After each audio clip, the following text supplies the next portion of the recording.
Hello friends, नमस्कार। मैं अभय, आप सभी का बहुत बहुत स्वागत है। आज मैं एक समस्या का सॉल्यूशन लेकर के आया हूँ। जितना भी इलेक्ट्रिकल व्हीकल है उसका चार्जिंग का जो सबसे बड़ा समस्या है उसका सॉल्यूशन लेकर के आया हूँ। क्योंकि चार्जिंग में 5 घंटा 4 घंटा या 6 घंटा लगता ही है, रात का इंतजार करना पड़ता है। इस समस्या का सॉल्यूशन क्या है कि अभी तो जितना भी गाड़ी है सब इलेक्ट्रिक पे शिफ्ट होते जा रहा है। साइकिल हो गया, बाइक हो गया, ई रिक्शा हो गया, ऑटो रिक्शा हो गया, टोटो टोटो हो गया, फिर बहुत सारे बस, कार, टैक्सी, सब सारी चीज अभी इलेक्ट्रिक पे शिफ्ट हो गया है। लेकिन सबका समस्या वही है, बैटरी चार्ज करने का समस्या। 5 घंटा 6 घंटा चार्जिंग में लगता है इसमें। तो इसको क्या किया जा सकता है, सोलर पैनल में कन्वर्ट किया जा सकता है। सोलर पैनल से चार्ज किया जा सकता है और इलेक्ट्रिक से भी चार्ज होगा, वो भी सिस्टम रहेगा और सोलर पैनल से भी चार्ज हो सकता है। सोलर पैनल आजकल बहुत ही हाई पावर तक जनरेट करता है और वोल्टेज भी। अभी तो सोलर पैनल इजिली 24 वोल्ट प्राप्त करने का सोलर पैनल आपको मिल जाएगा। आप फ्लिपकार्ट पे सर्च करके देख सकते हैं 24 वोल्ट प्राप्त करने का, या फिर 45.2 वोल्ट आप सोलर पैनल से भी प्राप्त कर सकते हैं।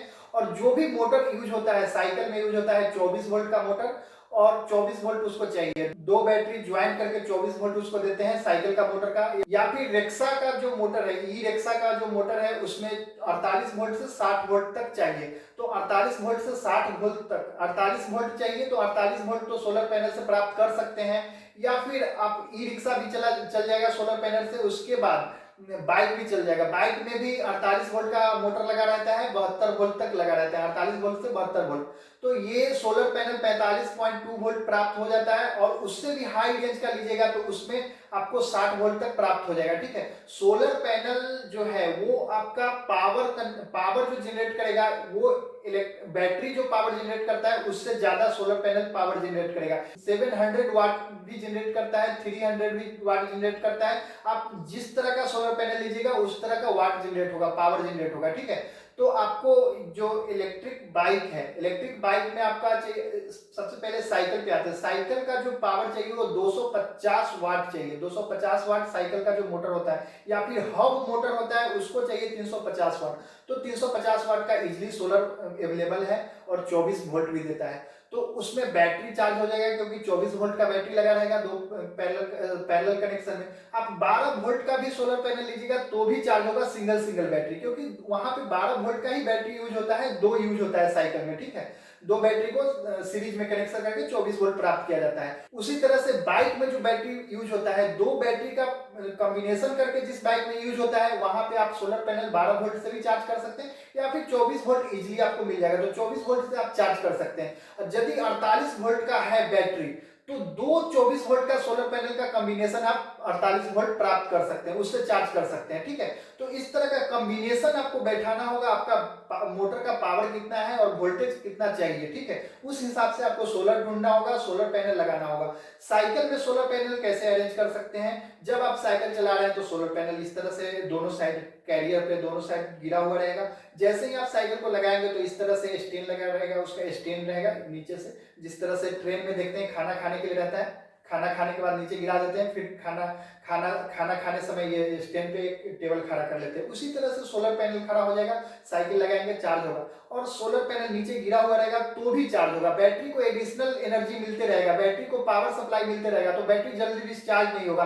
बैटरी को मतलब लॉन्ग डिस्टेंस जाना है तो आपको डिस्टर्ब नहीं होगा, क्योंकि बैटरी का जो पावर है वो डिक्रीज नहीं होगा, क्योंकि यहाँ से सोलर सपोर्ट भी कर रहा है, बैटरी भी सपोर्ट कर रहा है। इस प्रोसेस से आपको बहुत ईजी हो जाएगा। बहुत ईजी ये हो जाएगा कि बैटरी का पावर स्टोर रहेगा। ठीक है, इसी तरह से आप यूज कर सकते हैं, सोलर पैनल की यूज करके ई रिक्शा बना सकते हैं दोस्तों। इसी तरह से सोलर पैनल आप ई रिक्शा पे भी बिछा सकते हैं, बाइक में भी अरेंज कर सकते हैं। दो सोलर पैनल से हो जाएगा, दो सोलर पैनल से 24 वोल्ट प्राप्त हो जाएगा। 24 वोल्ट का बैटरी नहीं होगा तो फिर आपको 4 सोलर पैनल लगाना होगा। तो इस तरह से सोलर पैनल से अरेंज करके आप ई रिक्शा में तो आराम से हो जाएगा। और फिर जो भी कार हो, कार में तो थोड़ा हाई वोल्टेज चाहिए, लेकिन अरेंज किया जाए सोलर पैनल का तो व्यवस्था हो सकता है। चार्जिंग का, चार्जिंग पूरी तरह से नहीं हो पाएगा तो बैटरी को घटने से रोक सकता है। बैटरी जो डिस्चार्ज होगा, उस डिस्चार्जिंग जो कैपेसिटी, डिस्चार्जिंग जो अमाउंट है, उसको यहाँ पे फुलफिल करेगा ये जो सोलर पैनल है।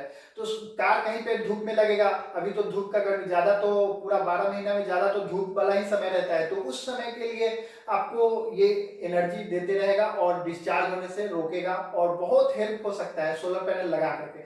तो सोलर पैनल में कुछ खर्चा पड़ेगा, 26,000 पड़ जाएगा 700 वाट का सोलर पैनल आपको 24 वोल्ट प्राप्त करके देगा। फिर 26,000 में आ जाता है 45.2 वोल्ट प्राप्त हो जाएगा आपको, 24 वोल्ट उसमें भी मिलेगा। तो इसी तरह से आप अरेंज कर सकते हैं, कॉम्बिनेशन बैठा करके आप लगा सकते हैं। और ये इससे बेनिफिट क्या होगा कि आपको लॉन्ग टाइम बिना डीजल पेट्रोल और बिना बैटरी चार्जिंग के, बिना कोई खर्चा के जिंदगी भर चला सकते हैं इस व्यवस्था से। क्योंकि सोलर पैनल का जो लाइफ होता है वो 25 साल होता है। 25 साल आप भी एक बार सोलर पैनल खरीद करके कनेक्शन कर दिए तो 25 साल तक आप यूज कर सकते हैं सोलर पैनल को। बैटरी खराब हो जाएगा, बैटरी चेंज करिएगा, लेकिन यहाँ पे चार्जिंग का जो सिस्टम है वो बहुत अच्छा से बन जाएगा और बैटरी चार्ज होगा। इसी तरह से आप बाइक को लगातार चला सकते हैं, साइकिल को चला सकते हैं। तो इस तरह का अरेंजमेंट करके आप चार्जिंग समस्या को दूर कर सकते हैं। थैंक यू वेरी मच दोस्तों, यही कहना था।